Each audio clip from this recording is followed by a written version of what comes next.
Voilà, on poursuit.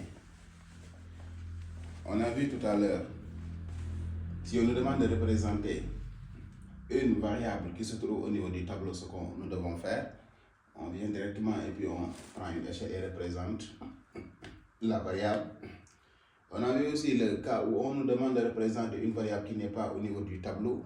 On va la chercher d'abord, on va la calculer avant de prendre une échelle pour la représenter. Cette fois-ci, je vais vous donner le cas où on vous demande de représenter deux variables différentes. Quand je dis deux variables différentes, c'est deux variables qui n'ont pas la même unité. Par exemple, on vous demande de représenter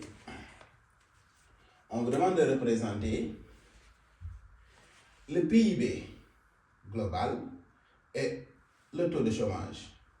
Représenter le PIB global et le taux de chômage. Le PIB global, c'est 1 milliard de dollars et le taux de chômage, c'est 1%.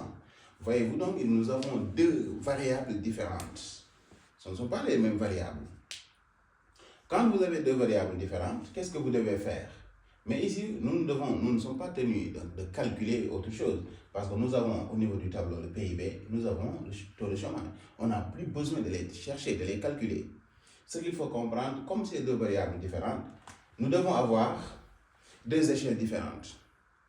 Oui, deux échelles différentes parce que ces deux variables ne doivent pas être représentées sur le même axe, ne doivent pas partager le même axe parce que sont différentes. D'accord? Nous devons prendre deux échelles différentes. Donc on peut mettre échelle. Pour le PIB global, on prend une échelle. Par exemple, 1 cm correspond à 4000 milliards de dollars, ou bien, oui, 4000 milliards de dollars. Ça, c'est pour le PIB. On prend son échelle. On prend une échelle pour le taux de chômage. On prend une échelle. On peut mettre 1 cm correspond à, comme ici nous avons des petites valeurs, 5,9, 3,9, on peut mettre correspond à 1,5 si vous voulez, 1,5%.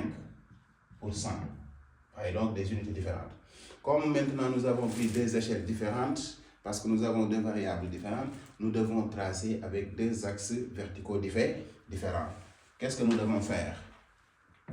Nous avons ici un axe qui doit matérialiser le PIB en milliards de dollars.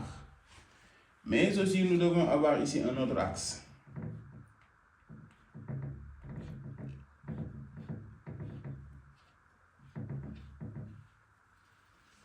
Nous devons aussi avoir ici un autre axe où nous devons mettre le taux de chômage. Ou bien vous mettez chômage en pourcent.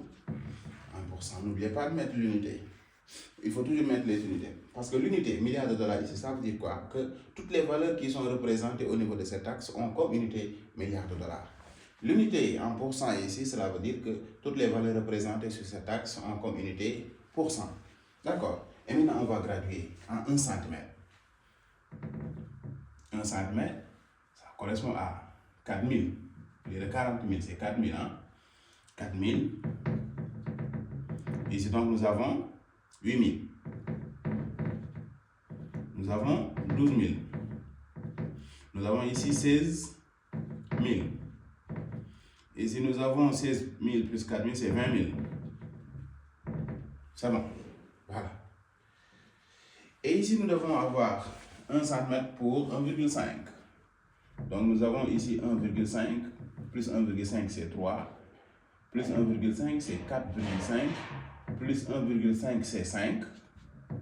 Plus 1,5, c'est 6,5. Après, vous pouvez vérifier. On n'a plus besoin de continuer parce que la plus grande valeur, c'est 5,9. Je pense que c'est ça.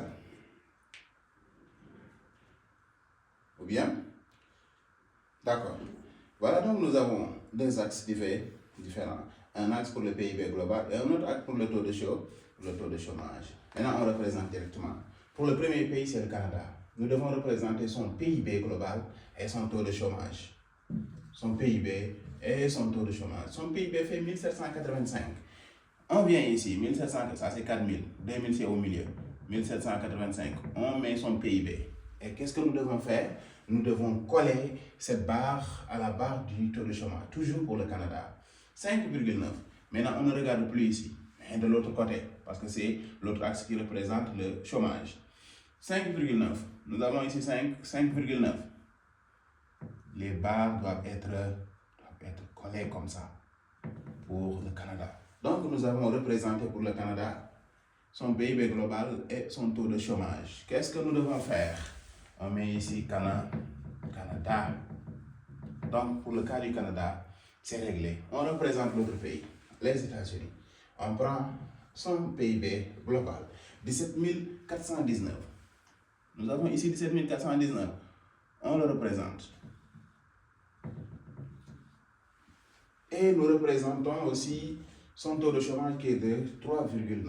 Nous avons ici 3,9. On colle les barres et on met États-Unis.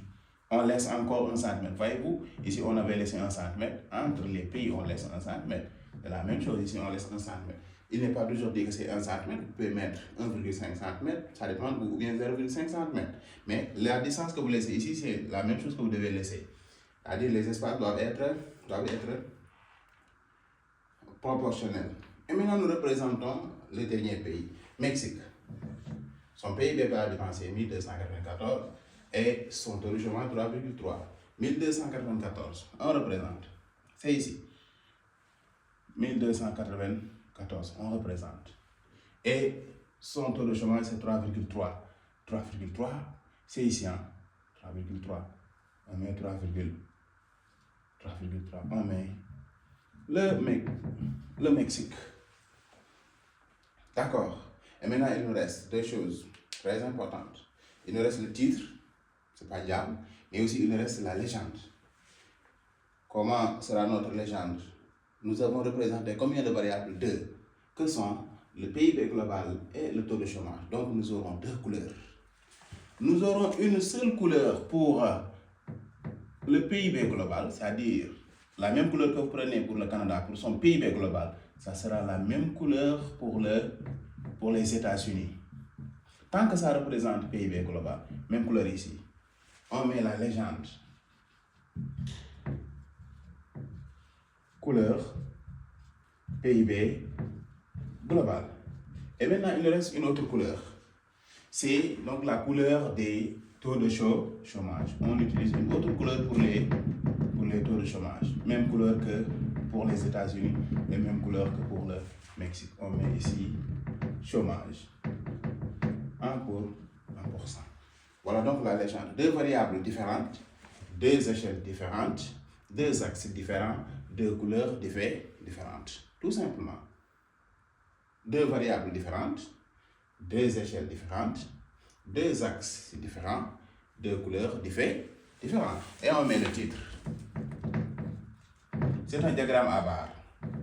Diagramme à barre. Et souvent, on vous dit que c'est un diagramme à barre juxtaposé. Juxtaposé parce que les barres sont collées, sont juxtaposées. Vous pouvez dire diagramme à barre tout simplement, ou bien vous dites diagramme à barre juxtaposé. Barre juxtaposée de quoi? Du PIB global. Du PIB global. Et de quoi? Et du taux de chômage.